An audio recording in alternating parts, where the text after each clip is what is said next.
Poltergeist franchise explored. In 1982, Steven Spielberg and Tobe Hooper's Poltergeist proved that horror doesn't need to rely on gore to scare the audience. Back then, the movie had scared the audiences with a PG rating and inspired a franchise around the Freeling family. Apart from the horror elements, what worked for the films was the believable middle-class family that the story centered on. They were just an ordinary family where the dad worked as a real estate agent and had friends who came over on the weekends to watch the match. But things change for them when their daughter disappears into another dimension. The death of 4 of the cast members in reality had sparked rumors about a curse surrounding the franchise. The Poltergeist franchise includes 3 movies released between the years 1982 to 1988 and a reboot that was released in 2015. While the original focused solely on the hauntings, the sequels introduced us to the main antagonist, Reverend Henry Kane, the insane cult leader refusing to depart from the other side. Today, we will explore the movies from the franchise as well as what the future might hold for it. Before we go into our explanation, we have a very small request. If you like our content, please support us by subscribing to our channel. This is a small click for you, but for us, it means a lot. Thank you. Let's begin.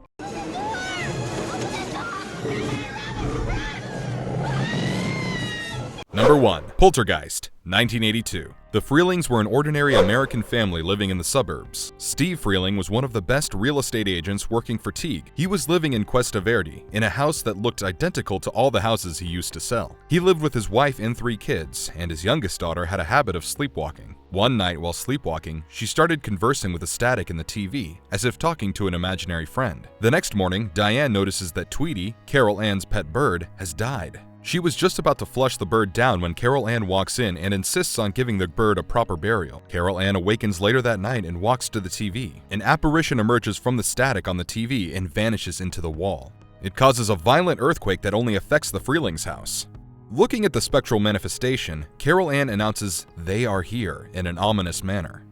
The next morning, strange incidents begin to occur at the house. The utensils begin to bend and break for no reason, and the furniture moves on its own. After noticing the chairs in the kitchen getting arranged by themselves, Diane asks her daughter whom she was referring to when she said, "They are here." Carol Ann responds by saying, "The TV people." Rather than getting scared, Diane feels amused by the paranormal presence. She has fun playing with the ghosts in her kitchen and gets excited to show the strange phenomenon to her husband. On seeing the unseen force pulling everything across the kitchen floor, Steve declares the area off limits for everyone until he figures out what's going on. Because it makes what happens much too important.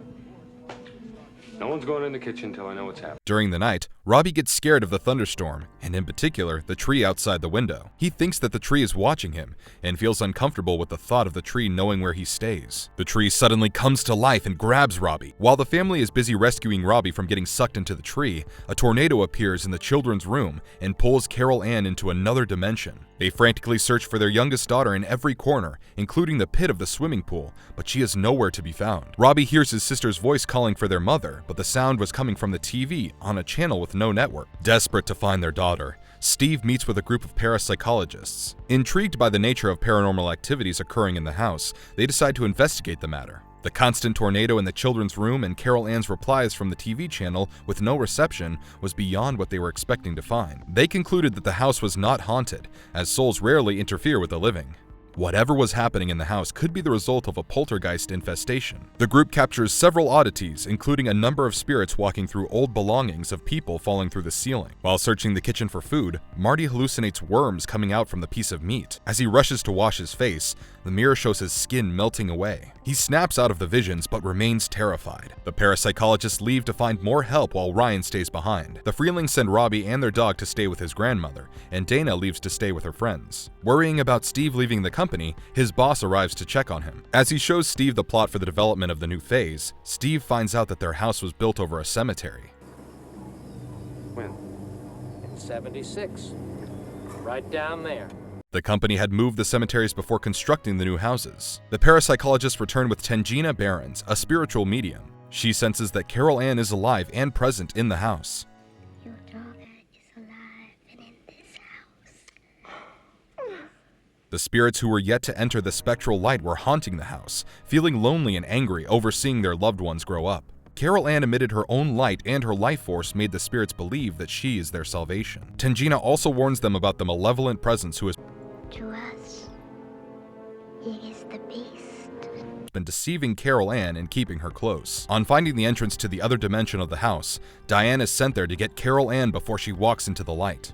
They believe getting her back was the end of their nightmare, but the worst has yet to come. The parapsychologist left, declaring the house free, but the beast was still hanging around. Instead of the usual setting where the haunting begins after a family moves into a new house, Poltergeist revolves around a suburban middle-class family residing at the house for a long time. Carol Ann was born in that house, and that made her connection with the spirits deeper. She could communicate with them through a TV channel with no network.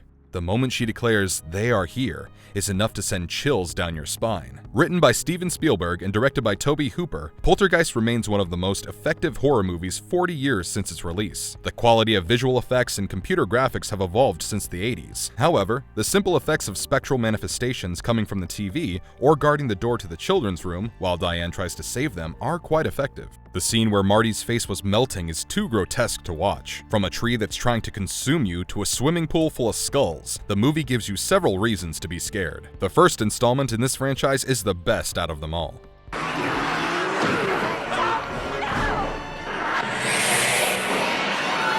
Number 2. Poltergeist II, The Other Side, 1986. A year has passed since the Freeling house had disappeared into another dimension. The neighborhood of Cuesta Verde was being evacuated and turned into an archaeological paranormal dig. It's centered on the location of the Freeling stay. The ground crew discovers an underground cave during the excavation. After learning of this development, Tangina shares the information with her friend Taylor, an American Indian shaman. There's something terrible. While investigating the cave, Taylor comes to know about Kane, an insane deceased preacher who had gone after Carol Ann. The Freeling family had moved to Phoenix, Arizona to live with Jess, Diane's mother. Steve was now selling vacuum cleaners door to door and repeatedly filed claims to cover their missing home. Jess was a clairvoyant, and her gift had been passed on to Diane and Carol Ann as well. Later, Jess dies of natural causes, but promises her daughter that she'll be there whenever she needs her. Taylor shows up at the Freeling house because Kane had launched his first attack. The family had removed all television sets from the home to prevent the previous incidents. Unable to rely on his old tricks, Kane and his minions think of another way to get in. They try to enter through Carol Ann's toy phone, but they don't succeed. The family leaves the house as soon as possible, but Taylor informs them that it won't be effective. Kane would find them wherever they go. Taylor makes the house safe for the time being as the family returns to the house. One day, Kane shows up at their doorstep in his human form and demands to be let in. Steve refuses to budge. Kane seemed to have had a previous encounter with Taylor. You're gonna die in there! All of you! You are gonna die! He laughed after Steve acknowledged Taylor by name and said, so that's what he calls himself now. Taylor appreciates Steve's efforts in standing up to Kane. He takes him out to the desert where he gives him the power of smoke, an Indian spirit with the ability to repel Kane. Tangina returns to help the Freelings and help Diane understand the history of the beast. Reverend Henry Kane was a cult leader who believed that the end of the world was near. He led his followers into the cave to shelter them from the apocalypse, but never let them out even after the predicted date passed. They eventually starved to death. Because of his evil nature, he became a monster after his death and absorbed the spirits of his followers to increase his strength. Taylor warns the family of Kane's intention of tearing them apart and to not underestimate his shrewdness. The morale of the family drops after Taylor leaves. One night, Steve gets drunk and lets his guard down. He ends up consuming a mescal worm possessed by Kane, and it lets Kane temporarily possess him. Kane, inhabiting Steve's body, tries to force himself on Diane, but he gets weakened when she shouts that she loves her husband. Steve vomits the worm out and takes on the shape of a huge tentacled monstrosity. Kane uses this form to attack Steve from the ceiling, but the use of the smoke spirit sends him away. When the beast attempts another attack on the family, it leaves them no choice but to control the beast in his own territory, on the other side. The Freeling family returns to Cuesta Verde and enters the cave below their former house. Kane immediately pulls Diane and Carol Ann into the other side, while Steve and Robbie jump in through the fire started by Taylor. Steve and Robbie unite with Diane and Carol Ann on the other side. Kane grabbed Carol Ann in the form of a horrific monster. Taylor had handed an Indian lance charm to Steve that he used to stab and defeat the beast. The action caused Kane to fall into the afterlife. As he crosses over to hell, he has to encounter all the spirits he has trapped over the years. Carol Ann almost passed into the afterlife with him, but Grandma Jessie's spirit appears to protect her. She stops her from going into the light and reunites her with her family. The Freelings safely return from the other side and thank Taylor and Tangina for their help with defeating the spirits. The elder sister Dana didn't appear in the sequel, as the actress who portrayed her had been murdered by her boyfriend. Unfortunately, she wasn't the only cast member to have passed away before her time. There were rumors of a curse surrounding the franchise, as several of the cadavers used on the set were real skeletons. The set had to be exorcised to ease tensions with the cast and crew. The actor who portrayed Reverend Kane passed away of stomach cancer before the release of the film. The curse surrounding the franchise adds to the eerie atmosphere while watching the film. The sequel wasn't as gripping as the original movie, but it fared well. It gave a backstory and form to the beast who had taken Carol Ann to the other side in the first movie. Tangina had described him as an evil presence who appears as a child to Carol Ann and lies to her. In the sequel, we get to see him in his human form and the extent of his cunning and power. When Carol Ann declares they are back, it sounds just as ominous as when she had declared their arrival.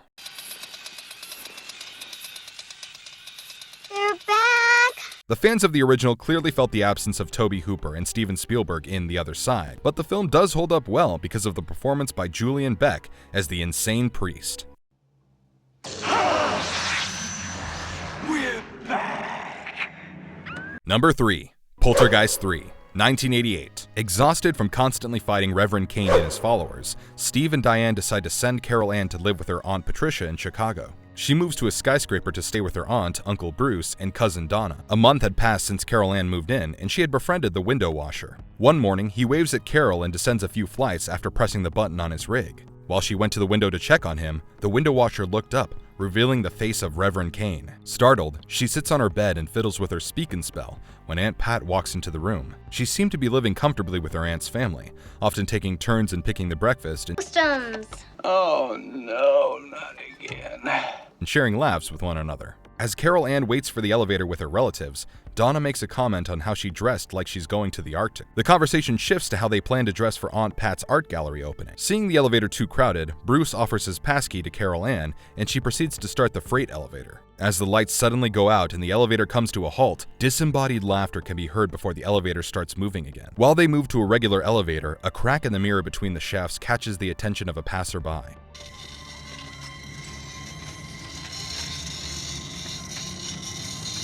The kids reach the garage only to realize that they have missed their ride. Meanwhile, Carol Ann doesn't mind, as she wasn't looking forward to going to the special school. Her relatives were under the impression that she was sent to Chicago to attend a school for gifted children with emotional problems. We're dealing with gifted children with emotional problems. What we have to do is open them up. Unaware of the poltergeist's hauntings revolving around her niece, she just assumed that her parents temporarily wanted the kid to stay out of the house.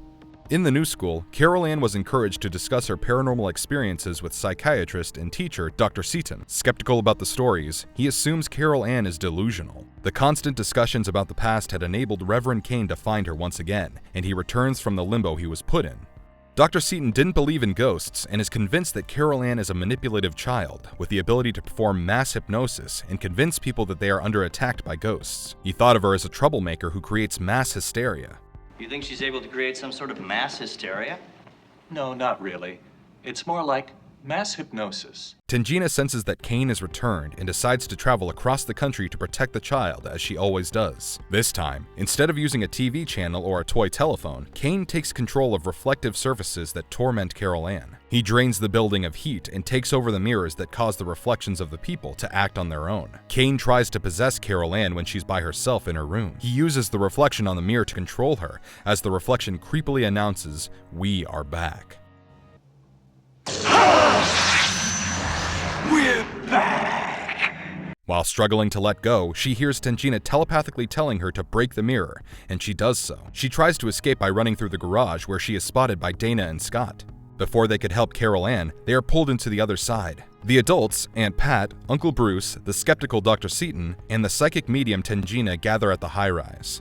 While Tangina attempts to get the children back, Seaton blames the entire incident on Carol Ann, assuming she has staged the abduction. Scott emerges from a pool after getting released from the other side. Kane tricks Tangina to go into the other side by disguising himself as Carol Ann and releases Donna. Scott is sent home to his parents, and it appears as if it was Donna's reflection who returned from the other side. The symbols on her clothes seem to be reversed. While Dr. Seaton tries to calm a traumatized Donna, Aunt Pat and Bruce rush to the mirror after seeing her reflection. Dr. Seaton rushes after them, thinking he has seen Carol Ann in the elevator. Just as he approaches the elevator door, he gets pushed down to his death into the empty shaft by Donna. It was Donna's reflection who was released from the other side, and she was working under the influence of Kane. She disappears into the mirror with the reflection of Scott by her side. Aunt Pat and Bruce continue to search for Carol Ann. Similar to the previous rescue attempts by Diane and Steve, Pat is forced to go into the other side to prove how much she loves her niece. She finds herself in a face-off against Kane, as Tangina offers him a chance at salvation by walking into the light with her. Pat is reunited with Carol Ann, Donna, and Bruce,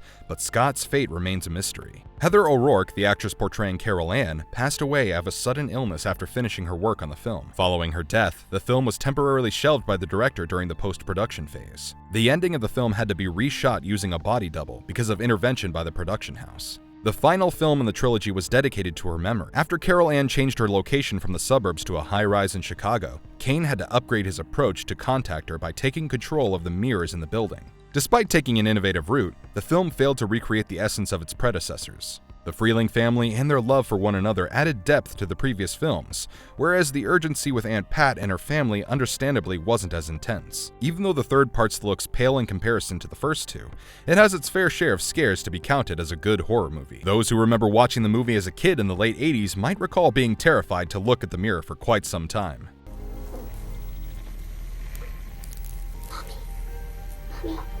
Number 4. Poltergeist, 2015. A reboot of the original film. The Bowen family was searching for a new house to live in, and they moved in after finding one that fits their budget. During their first night at the house, they hear strange noises coming from the walls. Griffin, their 9-year-old son, comes across a box of clown dolls that were left behind in the house.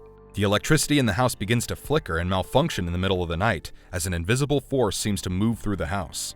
Griffin wakes up because of the disturbances and finds Madison, his 6-year-old sister, interacting with someone invisible inside the television. Griffin unplugs the TV after hearing Madison say, "Someone is coming." Madison declares, "They are here," as the lights go completely out of control.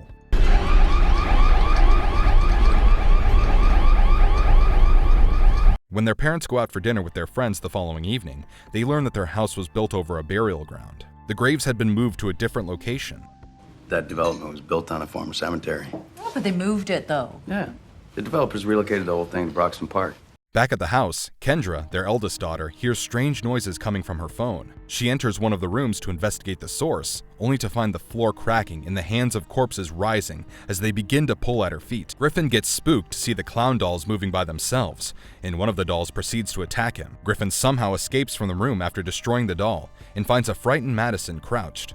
As he leaves to get Kendra, Madison gets pulled into her closet and disappears into a void. She gets dragged into the darkness by spirits and drifts farther away from her room. The old tree outside the house suddenly comes to life and grabs Griffin out of the house. Amy and Eric return to find their son being tossed around by a branch. While they rescue him from the tree, Kendra announces that Madison is nowhere to be found. They hear Madison's voice calling them from inside the television and feel distraught. In an attempt to reunite with their daughter, they seek help of paranormal researchers to bring her back. As the researchers investigate the house, they conclude the involvement of a poltergeist and call in Kerrigan Burke for his expertise. Making the reboot of a classic like The Poltergeist doesn't come without its challenges. The expectations from those who love the original are always sky high. It's very rare for a remake or reboot to satisfy the fans of the original movie. In this version, the names of the characters have been changed and the tech has been upgraded, but the gist of the story remains the same. There are a number of parallels between the original and the reboot, including the missing daughter, haunted tree, a poltergeist using the television to communicate with the child,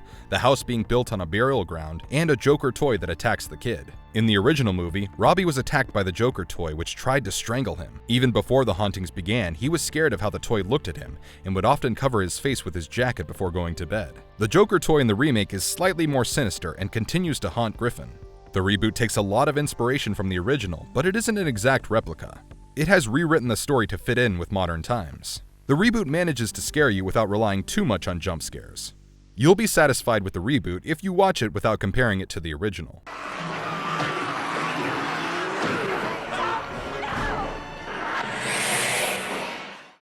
Number 5. Future of the franchise. The recent reboot of the classic has taught us that some films need to be left alone. Even the sequels in the franchise haven't satisfied the fans as the original movie did. Even though the reboot did make some changes to the storyline, it still felt like we were watching the same story being retold. There's no doubt about the abilities of the Russo brothers, but are we prepared to watch the same story thrice? Especially since it hasn't been that long since the reboot arrived and left the screens. As the Russo brothers are in talks about recreating the Tobe Hooper Steven Spielberg classic, it would be more interesting to see them remake the third movie. Since their success with Avengers Infinity War and Endgame, we can count on the Russo brothers to give us a retelling of the third movie that isn't scared to drift away from the original. There will be no complaints, even if they decide to leave the Poltergeist alone and instead make an original horror movie. And if you liked our content, don't forget to leave a like and subscribe to us if you haven't already. Have a good one and be safe. Thanks, everyone.